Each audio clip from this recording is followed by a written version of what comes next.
প্রিয় মাধ্যমিক পরীক্ষার্থীরা, তোমরা যারা এবার মাধ্যমিক পরীক্ষা দেবে, এই মাধ্যমিক পরীক্ষা তোমাদের ভূগোলে দেখো 4টি কোশ্চেন নিয়েছি, তোমরা 4টি কোশ্চেনই পাবে। হ্যাঁ, তোমাদের কিন্তু দেখো 5 নম্বরে যে কোশ্চেন রয়েছে 4টার মধ্যে 4টি তোমরা কমন পাবে।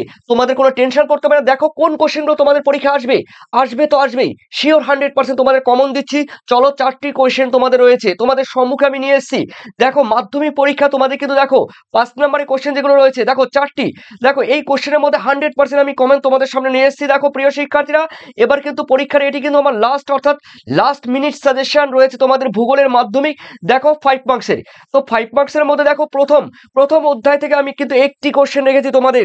দেখো ভিভিআই দিয়ে রেখেছে, দেখো হিমবাহের ক্ষয়কার্যের ফলে সৃষ্ট যে কোনো 3টি ভূমিরূপ সচিত্র পরিচয় দাও বা সচিত্র বিবরণ দিতে হবে।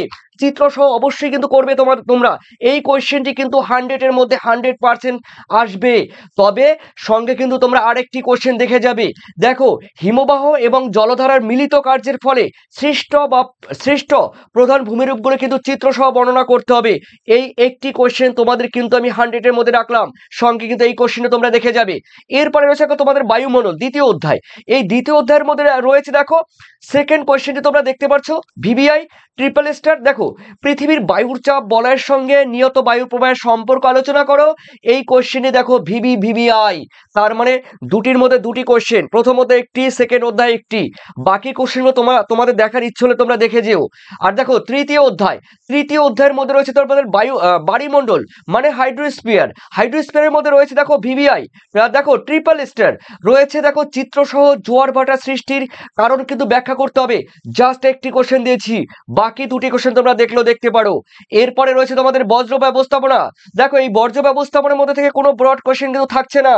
ওকে, এরপরে রয়েছে তোমাদের বিভাগ গ আঞ্চলিক ভূগোল।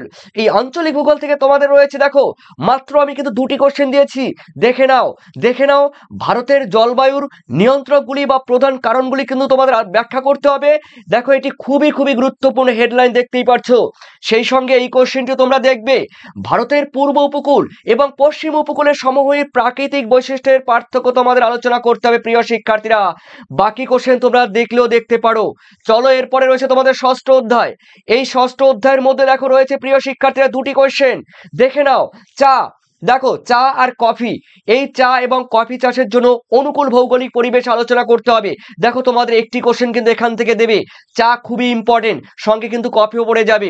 সঙ্গে আরেকটি কোশ্চেন রয়েছে ভিভিআই হেডলাইন। দেখো নিচে হেডলাইন কি বলেছে, দেখো খুবই 100%-এর মধ্যে আসার কোশ্চেন রয়েছে, পূর্ব ও মধ্য ভারতের লৌহ ইস্পাত শিল্প কেন্দ্রের গড়ে ওঠার বা বিকাশ লাভের কারণ কি।